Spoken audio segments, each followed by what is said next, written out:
If you have said to yourself, I should write that, or if someone has said to you, you should write that, then I'm talking to you because you need to write. And that's why you're tuned in to yWrite.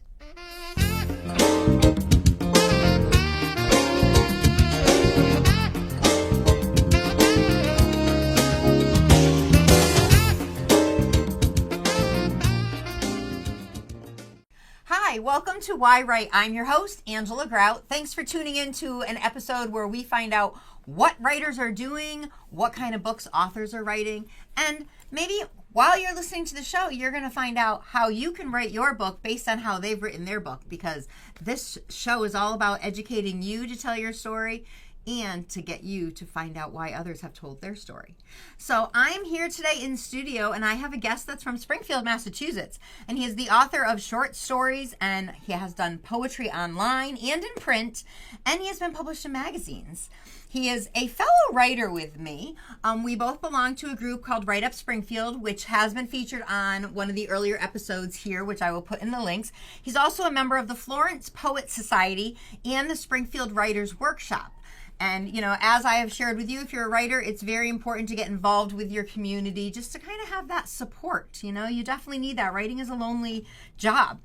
So my guest is Michael Allen LeDuc, and he has participated in the New England Public Media Storytelling Series, which is called the Valley Voice Slam, and he's been a finalist in there. So we're going to talk to him about that. And most importantly, we're going to talk to him about his children's book called PEPE'S PLACE, because this story is not only a memoir, but it is a story about inclusion, love, and celebration.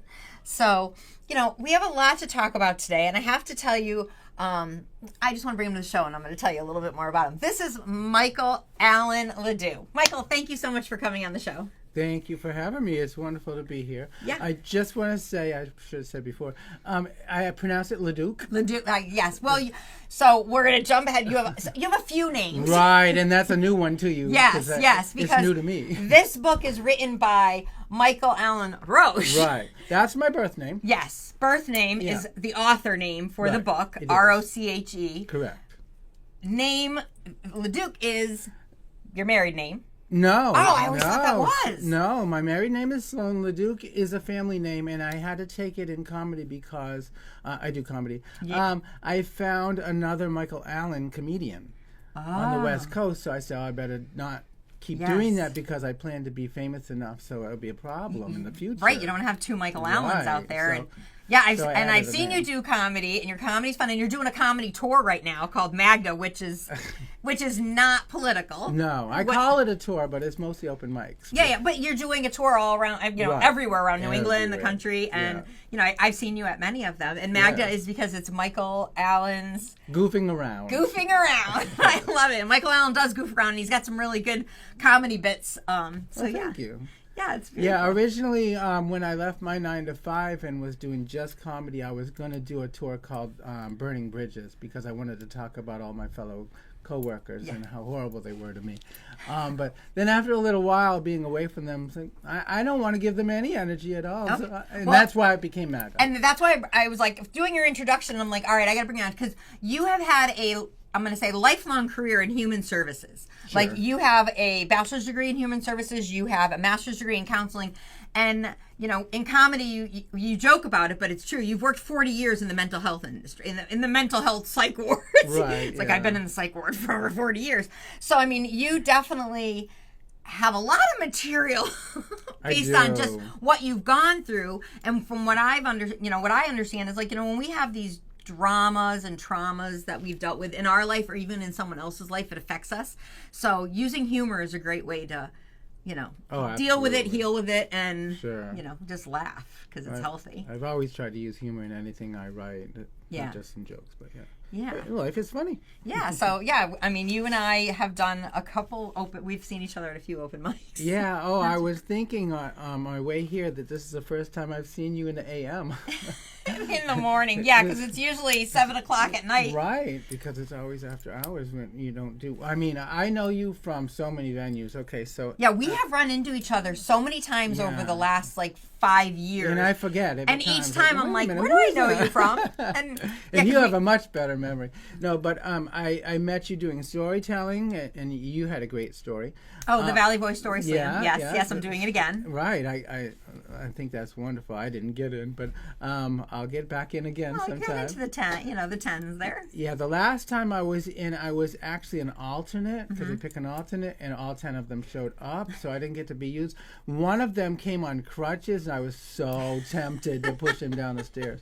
But no, it's a fun thing to do. Yeah, well, I mean, and that's run by like New England Public Media and the Academy of Music, and they do a really great job. Like you enter the contest and they whittle it down to 10, and then 10 storytellers go on stage, tell a story for 5 minutes. And like you said, they always have the 11th person in case someone doesn't show up or something. So yeah, I can imagine being the 11th person showing up going, I really hope I get to tell my story today. Yeah, but I didn't want to wish any ill on anyone, so I was kidding about that. Yeah, no. I did tell him that at the time. You're like, I'm going to push it down the stairs. Oh, jeez.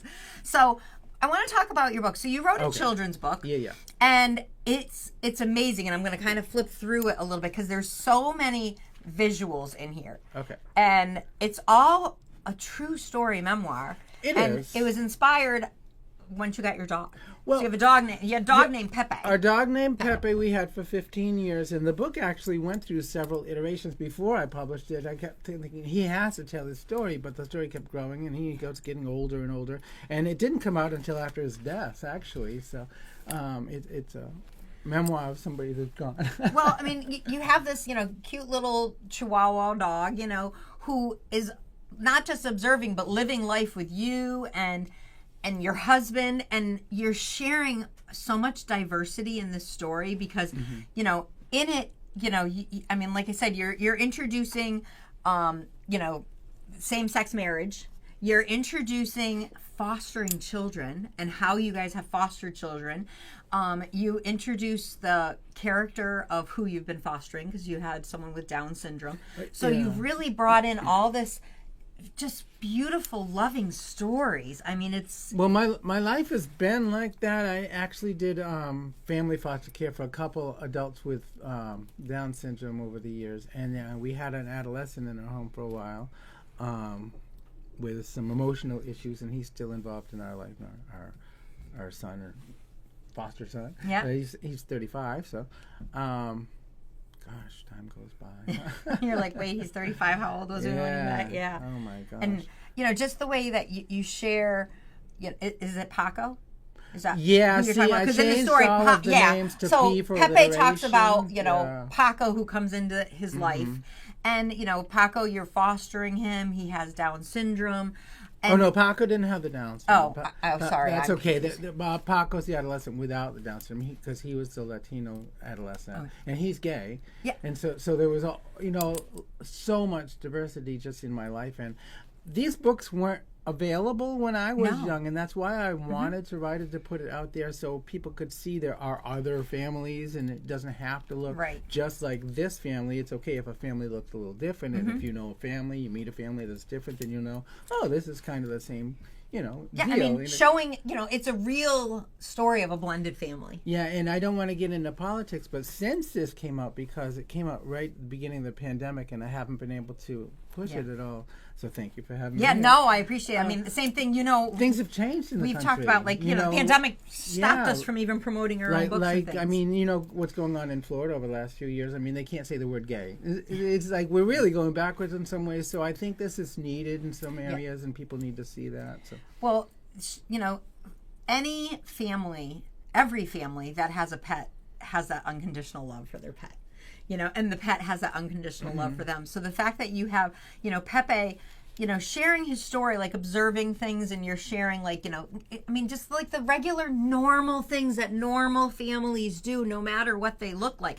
Playing ball in the yard, petting them, cuddling them, taking care of them, going for walks. Yeah. But then, having the conversations with, the elderly people, or with someone, who is coming into your door, into your life. Right. It's so eye-opening, and you're right, it's a very refreshing story because it just shows a normal life. Yeah, well, outside of my work life, I've always had people in my life with disabilities, developmental disabilities, in wheelchairs. There's just people who are different, people who are deaf. Yeah. Or, and you treat it very normally. That's what I'm saying. Sure, yeah. It's not like it's a story about someone with a disability. No, it's a story about everybody. It's a story about life and how you've handled your own life, and it just shows the resilience you have and the super kind heart that you have, thanks.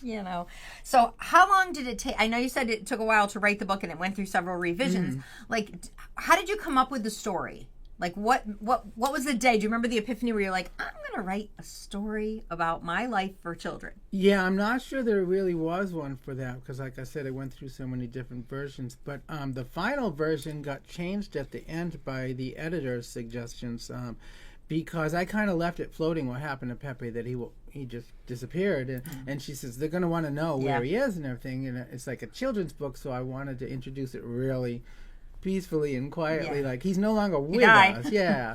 So I found a way to do that. I think it worked out pretty well.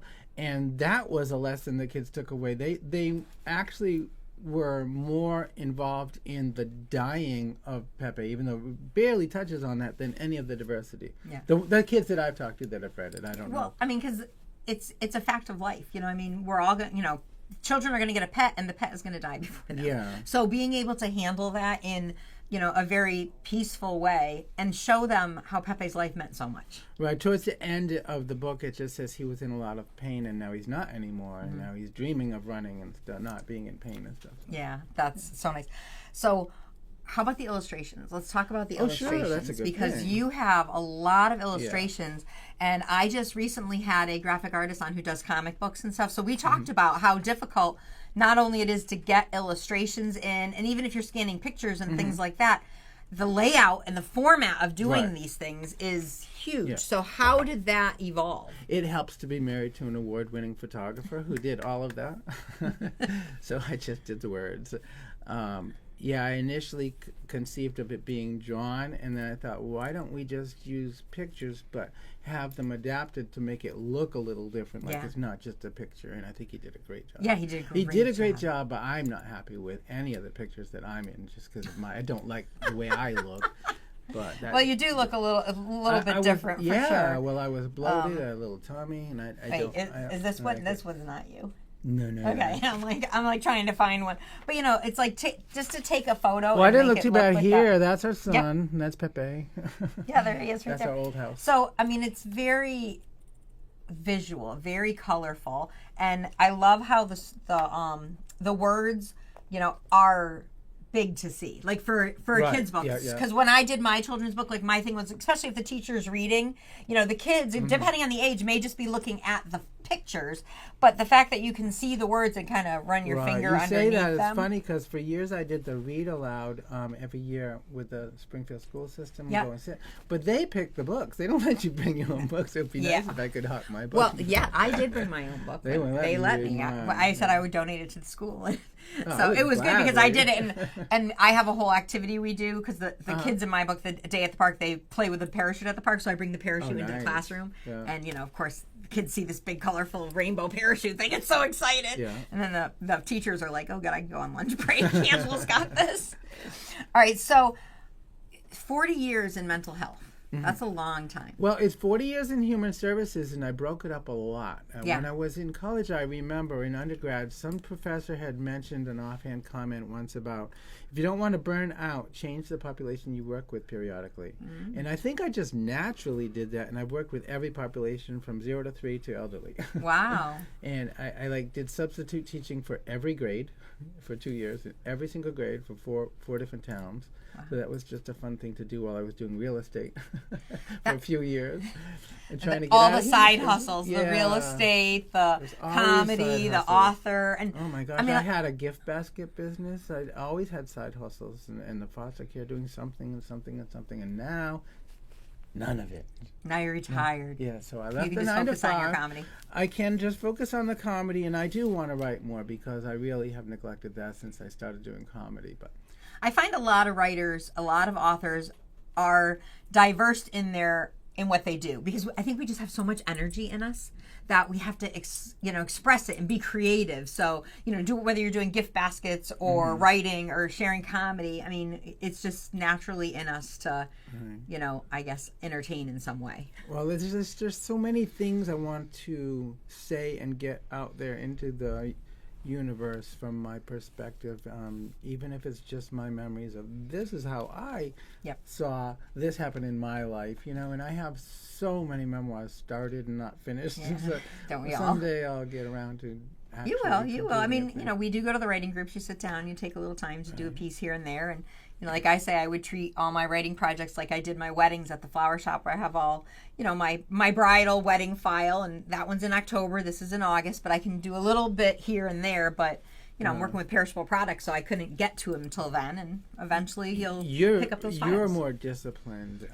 My various mental illnesses get in the way of me sticking to something for long periods of time. Well, I love what you said, like working in the mental field, in your field, like, and I think it relates to any field. Like, don't get burnt out. And however you word it, you said someone had said to you, like, don't get burnt out. Just change your population. That was their suggestion, and it worked for me, even though I didn't plan it that way. I did work with a lot of different populations. I still got burnt out at the end. Yeah. Well, I mean, I think even for for writers, and I think that's why I am able to write so much, is because I change my genres. It's like I'm changing the population. Like, who's the audience for this? And I mean, it was something I was very adept to at the flower shop, because, one day, one hour I'm doing funeral work, the next hour I'm doing a new baby, the next hour I'm planning a wedding. So it's like the population change, and you don't get bored. Mistresses. Yeah, and all the mistresses or all the misters that came in to, let me keep my secrets. Sure. My secrets. Flora's secrets. So, yeah, I mean, it's very important. I think writers out there should know, like, if you're starting to get burnt out from your work, like, just change the population a little bit. Think about a different audience that you're writing for, and, maybe that might open a door. I hadn't even thought of how that carries over to my writing, because I do write, like, memoir and short stories and poetry. It depends on my mood, and I might write a paragraph of one and then move over to the other and go back and forth. So. Well, and I mean, especially this children's book, I mean, it's for children, but again, it has different populations of audiences, because we said we're opening it up to the diversity and the just acceptance of interracial families, and that alone is a whole different population. And that's what I thought that would come out of it. And yet everybody I talk to, that's not even mentioned in anything that they love. Like a 5-year-old learned how to say boulevard. She was learning to read, and that stuck with me, that she just loved the word boulevard. Boulevard. And it's mostly P words, because it's all alliteration with the Pepe. All their names are P's. But it was fun to see people taking different things from it other than what I thought they'd get. So when you were writing this, did you come up with like an outline saying, I want to include the boulevard story. I want to include, the story of Paco. Well, sure, because we lived on the boulevard when we first adopted Pepe, and then we had moved to a new neighborhood, so there was a big change in his life. He went from a small yard to a big yard. I mean, we still had the annual parties and everything, so some consistency in the same family, but it changed. Yeah. It changed his life, because the daily walks were all different, and then he started getting older and couldn't walk. Yeah, and again, we're talking about like a dog adjusting to a new environment, but it's so translatable to children and to even people. Right, all because, of us adjust. You take someone from one environment to another, and seeing how Pepe adjusted, right, and then seeing what stayed like regular in his schedule. Do you know what I mean? Even though he's in a different location, like he still had the same people, he still was eating the same food, he still got to look forward to the annual party every year. I'm looking at the carryover now between the public speaking thing for the storytelling and the comedy and the poetry. And, it's all interrelated. They're all 100. I mean, it's all storytelling, and like I always share it when I do the writers conference here for yWrite. I'm always saying, like, there's so many different ways to tell a story. And I don't want someone to think like, I'm not going to watch, why watch the yWrite show? I'm not going to write a story. Well, that's okay. Maybe come watch an episode where you're learning someone's telling a story in a story slam or in a comedy. Right. There's verbal storytelling, and then there's written storytelling. There's comic book storytelling. There's so many different genres to get whatever is inside you to share with someone. Because, if you feel like you need to share it, then 100% you need to share it, So I want to go back into comedy because you and I really been hanging out a lot with the comedy too, and I need humor in my life. When did you get involved in comedy? How long? I mean, you've been doing it a while. A few years. Yeah. What made you get involved in comedy and doing stand up and? I mean, the final thing was I just said I just have to do it because I've been writing jokes for years and years and years, and I was obsessed over comedians and following them. Like I had 5,000 Facebook friends at one point back when I had a different account, and over 3,000 of them were comedians. Wow. So all over the country and all over the world, and that's all I did was follow comedians for years. That was like an obsession. And I said, why am I not doing it? And I worked for a couple years as an usher at a comedy show. For every Friday and Saturday, I'm watching. Oh, yeah, I totally forgot. I've seen you there too. I remember. Oh, that's right. Going in one time, and I'm like, I know you. Yeah, I spent 2 years working the door, and I met some famous comedians and a lot of locals, and I'm like, I'm as good as a lot of these people. I should be up there. So I finally, what happened was, I got introduced to Maverick. He was DJing. Maverick Prasad, who's also been on the show. Yeah, he was emceeing a retirement party for a friend of mine. That's how I met him. And then he told me about the open mic. So I said, I'll go check it out. And I went there with my friend with full intention of getting up there that night and doing it. And I chickened out. Oh. And after I had my name on the list, I went and said, I'm not going to do it this week. I'll come back next week. And he called me a bad name. Oh. And I went home and wrote a whole thing about that bad name and came back and did a really good skit the next week. So. Well, that's awesome. Yeah.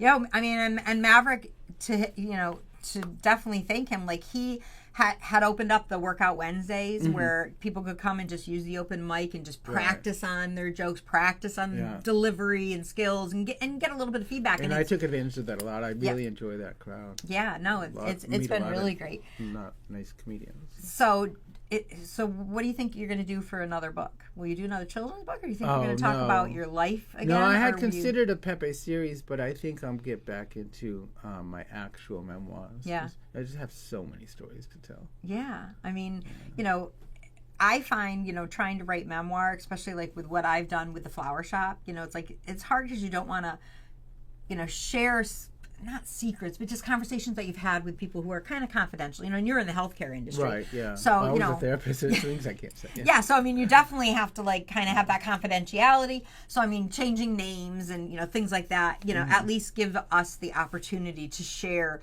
those stories, because some of them are very helpful for other people, and some of them are very hilarious. At least for me, some of them like, yeah, that's a pretty funny story. And I see how it's starting to shape some of my storytelling, because sometimes I can be so serious that it's, intense. Right. And, writing a murder mystery, things like that. Like, it's like, I want to have that humor and that little break where you can just breathe.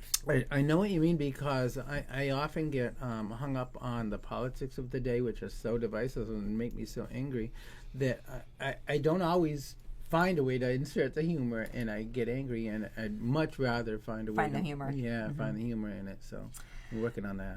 Well, I'm sure that, Pepe's looking down going, I'm so excited, I'm a celebrity. And, because of adopting this dog, it's allowed you to share how you've adopted so much into your life, and share with others how normal life is for everybody. Everybody's life looks different. And I wouldn't call my life normal, but it's your normal. Life. It's your normal. That's true. So it's a sneak peek into another kind of normal life that a lot of people don't see.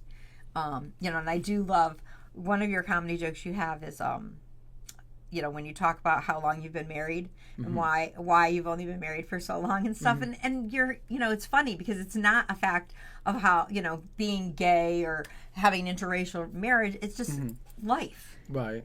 And you handle it very funnily.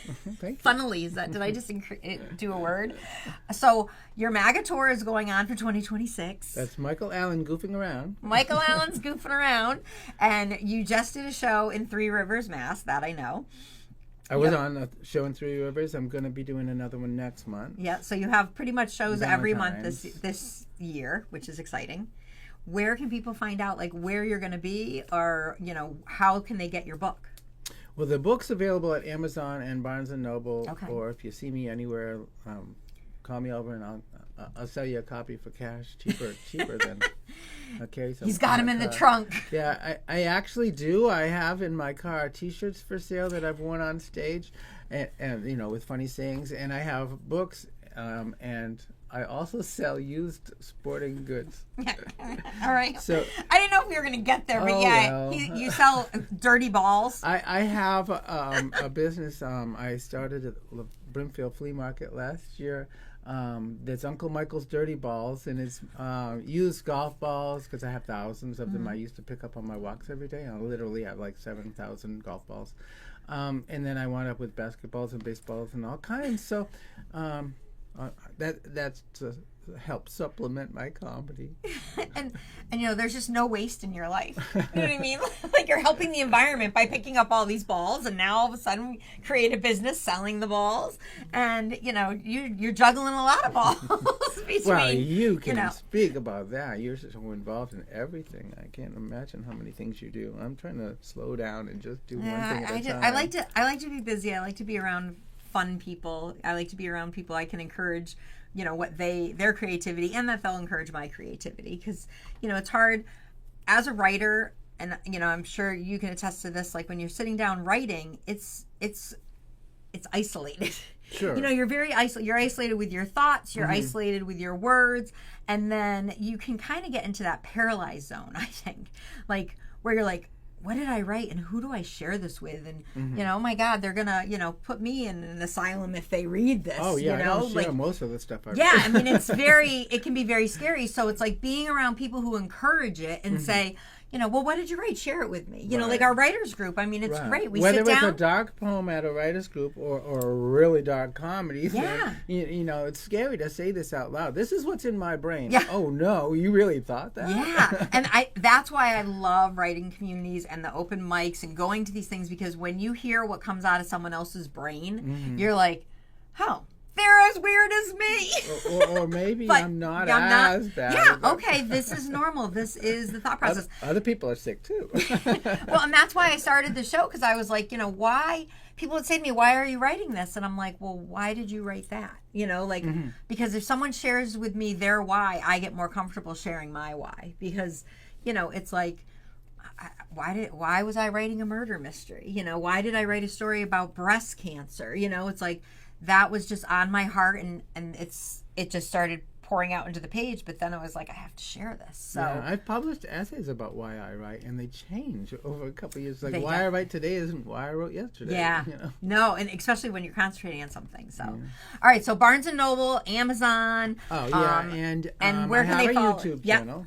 Yeah, tell us about our YouTube channel. I'm going to put all the links in. Yeah, other than going to the link, I don't know how you get there. I try to post. I don't even know how to tell you to find me. I try to post new comedy sketches at least once a month. I don't always tape myself, but I try to get some, and I'm not that great at doing the technical stuff in the social media yet, because I don't know how to do clips, so I'm just bringing up my whole 5-7 minutes at a time. So. Well, no, and there's a way to kind of say, like, watch it at this time. You want to hear this joke, watch it at 2:30. Let people know that. So, yeah, and I mean, one of the groups that we're involved in, we're sort of named it like Over the Limit Comics, because we're all over 50. Oh, okay. So, it's like being older comics. We have kind of a little different humor scheme because we have more experience, I think.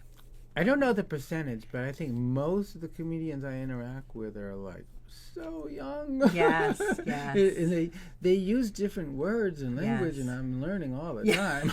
No, I take notes. I'm taking notes. All right. Well, thank you so much for coming on the show. I love Pepe. Like I'm so glad that he was able to share that story, because the story is really important, and I think a lot of people in general, not just kids, would benefit from reading this story and learning about, the diversity, the diverse relationships, and the diverse families that are out there. I was never able to do any promotions for it since it came out, so I really appreciate this. Well, here we are promoting it, so go to Amazon and buy it. Or Barnes & Noble, or get it from me, but just buy it. All right, thank you. And I want to thank you, the listening audience, for always tuning in to this program, and for subscribing on YouTube, or if you're watching on Apple or Amazon or Spotify or wherever you are. I thank you for that, because I'm passionate about the show. I love talking to authors and writers, as I think you can tell. So I want you to come on the show one day, so I can't wait to find out what you're writing. So, this is the time of the program where I give you a writing prompt. So pick up your pen and paper, and when the show's over, set your timer for, hopefully you have at least 10 minutes just to write. I mean, it'll be amazing what you get done in 10 minutes. And today, because of Pepe, we're going to talk about writing a story through the eyes of your pet. And if you don't have a pet, imagine you have a pet.